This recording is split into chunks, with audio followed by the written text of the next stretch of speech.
నమస్కారం, మీరు చూస్తున్నారు ఎల్పీ న్యూస్. నేను మీ మాధురి. సంతానం కలుగుతుందని నమ్మించి పూజల పేరుతో డబ్బులు తీసుకున్నారంటూ నమోదైన కేసు జగిత్యాల జిల్లాలో చర్చనీయాంశంగా మారింది. నిజామాబాద్ జిల్లా కమ్మర్పల్లి మండలం కోన సముద్దర్ గ్రామానికి చెందిన జంగిటి భార్గవి, ఆమె భర్త జంగిటి రాజేశ్వరి ఇచ్చిన ఫిర్యాదు మేరకు బర్తీపూర్ గ్రామానికి చెందిన మోహన్ బాబా, కిరణ్, అఖిల్లపై కేసు నమోదు చేసినట్లు ఇబ్రహీంపట్నం ఎస్ఐ నవీన్ తెలిపారు. మే 1, 2026న అందిన ఫిర్యాదు ప్రకారం సంతానం కోసం ప్రత్యేక పూజలు నిర్వహిస్తామని నమ్మించి డబ్బులు తీసుకున్నారని, అనంతరం డబ్బులు తిరిగి ఇవ్వాలని కోరగా బెదిరింపులకు పాల్పడ్డారని ఫిర్యాదుదారులు ఆరోపించారు. ఈ ఫిర్యాదుపై స్పందించిన మెట్పల్లి సిఐ సురేష్ బాబు కేసు నమోదు చేసి దర్యాప్తు ప్రారంభించినట్లు వెల్లడించారు. కేసుకు సంబంధించిన అన్ని కోణాల్లో విచారణ కొనసాగుతుందని తెలిపారు. అయితే తనపై వచ్చిన ఆరోపణలను మోహన్ బాబా ఖండించారు. తనపై ఎలాంటి ఆరోపణలు చేసినా వాటికి సంబంధించిన ఆధారాలు ఉంటే చట్టపరమైన విచారణకు పూర్తిగా సహకరిస్తానని ఆయన పేర్కొన్నారు. వాస్తవాలు పోలీసుల దర్యాప్తులోనే వెలుగులోకి వస్తాయని అన్నారు. ప్రస్తుతం ఈ కేసు దర్యాప్తు దశలో ఉంది. ఒకవైపు ఫిర్యాదుదారుల ఆరోపణలు, మరోవైపు మోహన్ బాబా ఖండనల మధ్య అసలు నిజాలు పోలీసుల విచారణలో తేలనున్నాయి. మరిన్ని తాజా వార్తల కోసం ఎల్పీ న్యూస్ ని వీక్షిస్తూ ఉండండి. ధన్యవాదములు. గ్రామం కోన సముద్దర్ మండల్ కమ్మర్పల్లి జిల్లా నిజామాబాద్. నేను కోన సముద్దర్ నివాసిని. మాకు గత 6 సంవత్సరాలు అయిపోతుంది పెళ్ళై. అదే సంతానం కొరకు తిరిగి ఇక్కడ మెట్పల్లి ఆసుపత్రులకు రావడం జరిగింది. ఇక్కడనే అనుకోకుండా కిరణ్, అఖిల్ అనే వ్యక్తులు మాకు పరిచయం కావడంతో బర్తీపూర్లో ఒక బాబా మీకు న్యాయం జరిపిస్తాడు, సంతానం కలిగిన వాళ్ళకి ఎంతో మందికి సంతానం కలిగిందని నమ్మబలుపుతూ చేతబళ్ళు ఉన్నాయేమన్నా మంచిగా ఇట్లా చూస్తాడు, చేస్తాడని నమ్మబలికిండు. ఆ నమ్మబలకడంతో మేము వెళ్ళడం జరిగింది, బర్తీపూర్ గ్రామానికి వెళ్ళడం జరిగింది. అప్పటికి మా దగ్గర నుంచి డబ్బులు ₹1,00,000 డిమాండ్ చేసి మేము అంతగానం కావు ఇంతగానం కావని ప్రాధాయపడడంతో 40,000 రూపాయలు 2 సార్లుగా ₹80,000 తీసుకోవడం జరిగింది. మా పనులు మాత్రం మేము కాలేవు. మాకు ఇప్పటికీ కూడా సంతానం కలగలేదు. సంతానం కలగడం లేదని సంవత్సరం తర్వాత మేము కిరణ్, అఖిల్ అనే వ్యక్తిని ఫోన్ కాంటాక్ట్ ద్వారా అడగడం జరిగింది.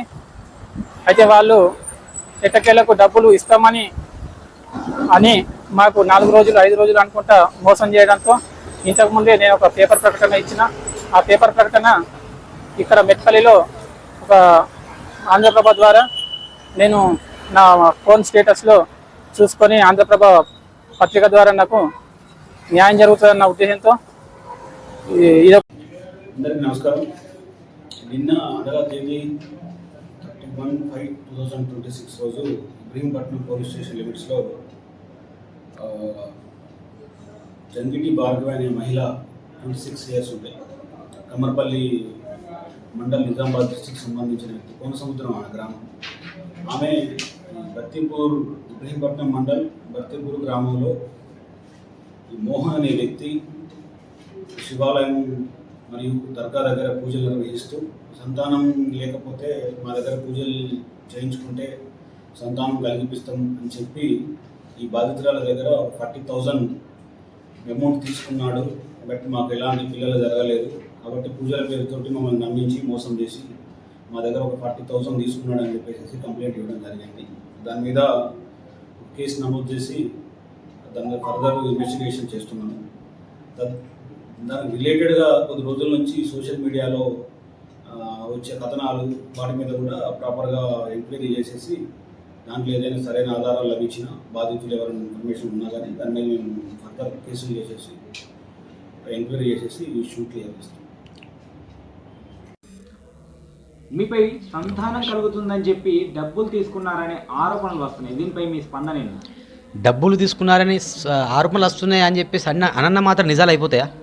డబ్బులు తీసుకునే ఆధారాలు ఉంటాయి, వచ్చిన వాళ్ళు ఉంటారు, ఏ విధంగా ఇచ్చారు, ఎట్లు ఇచ్చారు అని చెప్పి ఒకటి ఉంటుంది కదా. డబ్బులు అనేది ఎందుకు ఇస్తారన్న? డబ్బులు అనేది ఒక గుడికో ఒక ఉండిలో పైసలు ఇస్తాం, వేసిన తర్వాత వాళ్ళు పైసలు రిటర్న్ ఇవ్వాలని చెప్పేసి అడుగుతామా? ఈయన ఎప్పుడు వచ్చిండో ఏం కానీ తెలియదు. ఆరోపణలు సంతానం కోసం వచ్చిండో దేనికోసం వచ్చిండో ఏందని మనకి ఏం తెలియదు కదా. ఇది తెలియదు. వాళ్ళు చెప్పిన మాటలు కరెక్టా? బాధితులుగా చెప్పుకుంటున్న జంట పూజల పేరుతో డబ్బులు తీసుకున్నారని ఆరోపిస్తుంది. నిజంగా ఎలాంటి డబ్బులు తీసుకున్నారా అంటే డబ్బులు తీసుకున్నారా? తీసుకొని ఉంటే ఏ సందర్భంలో తీసుకున్నారు? తీసుకొని ఉంటే ఏదైనా ఫోన్ ఫ్రేమ్ ఉందా దగ్గర, ఏమైనా ఆధారం ఉందా, పంపించినట్టు ఏమైనా ప్రూఫ్స్ ఉన్నాయా? ఏ ప్రూఫ్స్ లేనిది కూడా మీరందరూ ఆధారాలు లేవని ఇవన్నీ అని చెప్పేసి పుట్టించుకుంటే నా దేవస్థానం భ్రష్టు పట్టిస్తున్నారు అంతే. ఏమైనా ఆధారం ఉంటే చెప్పండి అన్న, ఏదైనా ఉంటే ప్రూఫ్స్ ఉంటే చెప్పండి, చెప్తే నా దేవస్థానం తరఫున ఎవరైనా బాగా అడిగి 40 పైసలకి ఇచ్చేద్దాం. మొత్తానికి అయితే మీరు తీసుకోలేదు. నా చేతికి రాలే, ఎవరు తీసుకోలే. మీ వద్దకు వచ్చిన వారికి సంతానం కలుగుతుందని చెప్పి హామీ ఇచ్చారా, లేక ఆధ్యాత్మికంగా మాత్రమే సూచనలు ఇచ్చారా? సంతానం కలుగుతుందని చెప్పేసి ఏమన్నా ఖచ్చితంగా మనం హామీలు ఇస్తామా? సంతానం కలుగుతుందంటే నమ్ముకుంటే అవుతుంది, అమ్మకు నమ్ముకోరని చెప్తాం వచ్చిన వాళ్ళకు. కానీ మనం సంతానాన్ని ఖచ్చితంగా నీకు ఇస్తా అని చెప్పి చెప్పాం కదా. మరి చెప్పలేరా? హామీ హామీ ఏం లేదు. వచ్చిన వాళ్ళు నమ్ముకోండి, నమ్ముకున్న వాళ్ళకి అవుతారు. ఇప్పుడు నమ్ముకున్న వాళ్ళు కూడా సంతానమైన వాళ్ళు ఉన్నారు కదా నా దగ్గర. ఎంతమంది ఉన్నారు ఇప్పుడు సంతానమైన వాళ్ళు కూడా మస్తు మంది ఉన్నారు కదా. ఇప్పుడు వాళ్ళు వచ్చి ఎంటికలు ఇస్తారు దేవుడికి, ఒక కొబ్బరికాయ కొడతారు, అన్నదానం పెడతారు మంచిగా. ఇప్పుడు ఎంతమంది ఒక దగ్గర ఒక 1000-2000 మందికి సంతానం ఉన్నాయి నమ్ముకున్న వాళ్ళకు. ఓకేనా? డబ్బులు తిరిగి అడిగిన తర్వాత బెదిరింపులు వచ్చాయని ఆరోపిస్తున్నారు. దీనిపై మీరేమంటారు? బెదిరింపులు వచ్చిన ఆరోపణలు అంటే ఒకటేనన్నా, బెదిరింపులు అంటే పోయి కొట్టేటప్పుడు వీడియోనే ఉండాలా, లేకపోతే ఫోన్ కాల్లో ఫోన్ చేసి నేను గిట్లయితే కట్లయితే వీడియోనన్నా, లేకుంటే కాల్ రికార్డ్ అని ఉండాలా. ఏం లేదు, గాలి మాటలు మాట్లాడితే అయిపోయినా. కాదంటే మీ అనుచరుల పేర్లు కూడా ఫిర్యాదులో ఉన్నట్లు సమాచారం. అనుచరుల పేరు సంబంధం ఏంటి అసలు? వాళ్ళకి నాకు సంబంధం ఏంటంటే అలా ఫిర్యాదారులలో నా పిల్లాలలో ఒక పిల్లాడు అలా వెళ్ళిపోయాడు. ఒక పిల్లాడు చూసుకుంటుండు ఇప్పుడు కిరాణి పిల్లాడు. ఆ పిల్లాడు అక్కడ దేవస్థానానికి ఎవరు వస్తారు, ఏం కథ నీళ్ళు అరేంజ్ చేసుడు చూసుకుంటూ అమ్మ ఇట్లా ఉంటారు గట్టు అని చెప్పి చెప్తారు. అక్కడ దేవస్థానం ఇప్పుడు ఒకళ్ళు ఉండరా అట్లా. ఈ బాధితుడు ఏదైతే జంగిటి రాజేశ్వర్ ఉన్నాడో ఆయన ఏప్రిల్ 1న పిటిషన్ ఇచ్చినట్లు, అట్లనే మే 30న మళ్ళీ ఫిర్యాదు చేసినట్లు చెప్తున్నారు. ఈ మొత్తం వ్యవహారాన్ని అసలు మీరు ఎట్లా? దీని వెనుక ఎవరో ఆయనకు నేర్పుతుని పట్టుకొని వచ్చి బ్లాక్మెయిల్ చేస్తున్నారు తప్పన. అది మాత్రం ఒరిజినల్ కాదు. ఆయన ఒరిజినల్గా ఏదైనా ఇచ్చింది ఉంటే రమ్మను. ఆయన 2 సార్లు ఫిర్యాదు ఇస్తాడా? ఒకసారి ఫస్ట్ ఆయన ఇస్తాడు, ఒక వీడియోలో ఏమని మాట్లాడతాడు, అది ఏమంటాడు, వాళ్ళ ఊరోళ్ళు చెప్పినామని చెప్పేసి అంటాడు ఒక వీడియోలో.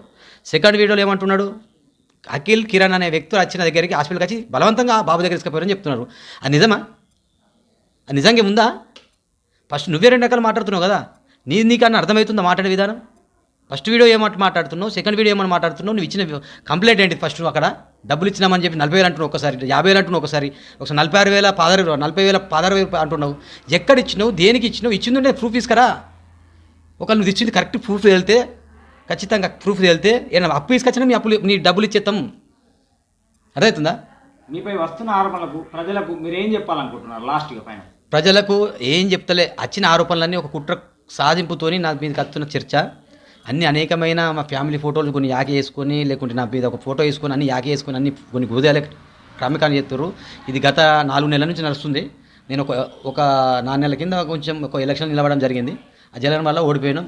దాని తర్వాత కొన్ని రకాలుగా కుట్ర పని కొంతమంది వాళ్ళ పేరు పెడతలే కుట్ర పని నా మీద అనేకమైన ఆరోపణలు పెట్టి, ఈయన ఎత్తిపెట్టి డెవలప్ కావద్దు, ఊరిని గుడి మూసేయాలి, ఈయన ఊళ్ళకి వెళ్ళిపోవాలని చెప్పేసి తప్పుడు ప్రచారం చేసుకుంటూ నా పేరు బదనం చేస్తారు. నా కుటుంబ పరువు కూడా బజార్లో పెట్టారు. ఇప్పుడు ఇది జరుగుతున్న ఆట.